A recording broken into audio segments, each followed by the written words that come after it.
So I started using Blackboard and the features on Blackboard, and I wanted to deepen my knowledge, and I ended up taking a course, making the move to teaching online. Correct? That's correct. Okay, good. Making the move to teaching online, and I learned all sorts of tools that I now use in my courses, that are helpful pedagogically and are technologically, I think, approachable, really, for students. I also learned about Digo in this course as well, which allows a class, my class, to share websites with each other that are relevant to the study of Africa. My students create a wiki page as a group for a particular country in Africa.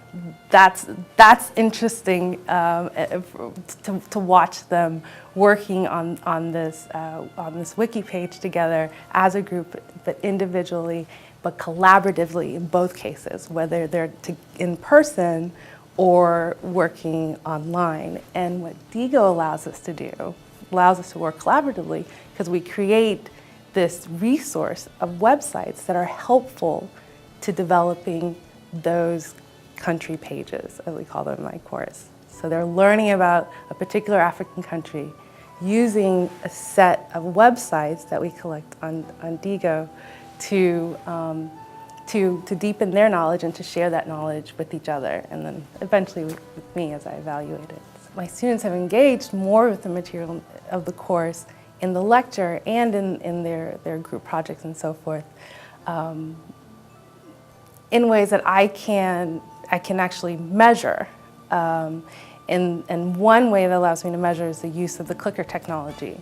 So throughout my lecture, I know that they are engaged with it because I can, once I pose a question and a set of answers, they use their clickers to respond, and I can see what portion of the class got the correct answer, and if I need to reiterate a point or articulate an issue or an event, I can see it very clearly in the results that come up immediately.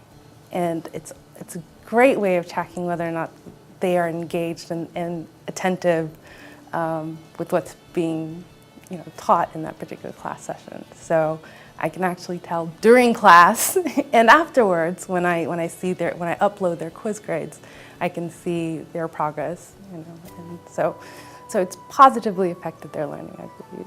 Right now, the way that I use technology is as a blended course. So we meet in person, but we use technology together, whether we're in the lab together or we're in the lab together or we're in the classroom.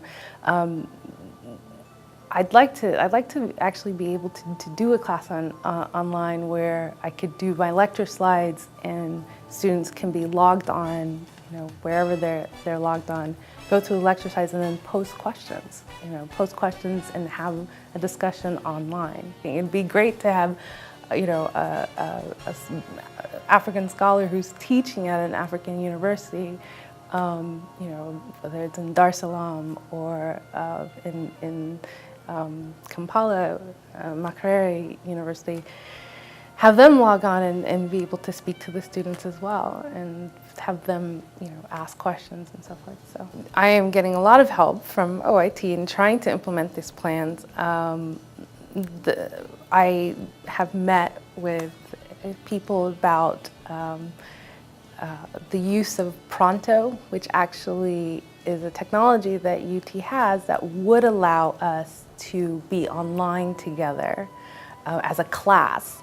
And so I will look into the ability of inviting guests into those sessions, and the use of video technology in this application. So I am getting help and getting training and more informed.